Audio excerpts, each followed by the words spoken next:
நம்ம தான் மத்தியானமே ஃபர்ஸ்ட் சொன்னோம் ஆளுநரோட கேள்வியை நம்ம டவுட்டா அது ஈவினிங்குள்ள இன்னைக்கு இந்த மாதிரி அப்டேட் ஆயிருக்கு.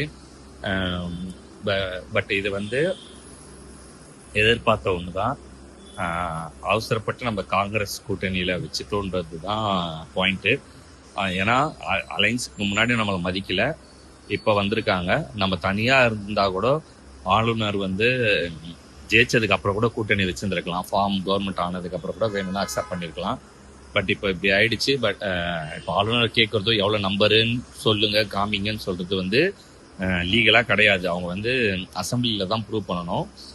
யார் ஃபர்ஸ்ட் லார்ஜஸ்ட் பார்ட்டி அவங்க தான் கூப்பிடணும். பட் கவர்னன்ஸ் நினச்சா என்ன கொஸ்டின் வேணால் பண்ணலாம், அது அப்படி ஒரு கேள்வி கேட்கலாம் அப்படின்ற மாதிரி ஆல்ரெடி நம்ம பாஸ்ட் எக்ஸ்பீரியன்ஸ் பார்த்துருக்குறோம். ஸோ இது அதுதான் நடக்க போகுது. ஸோ நாளைக்கு இது வந்து கிடையாது. உங்க நல்ல நேரம் இதெல்லாம் பார்த்து நம்ம முன்னாடியே அறிவிச்சுட்டு அதுக்கப்புறம் போய் கேட்குறோம் கவர்னன்ஸுக்காக அப்படின்றதுனால இதுவும் அங்கே வந்து அடிப்படுது. ஸோ பொறுத்திருந்து பார்ப்போம். அடுத்த அப்டேட் வரும்போது நான் உங்களுக்கு ஷார்ட்ஸாக ரீல்ஸாகவும் போடுறேன்.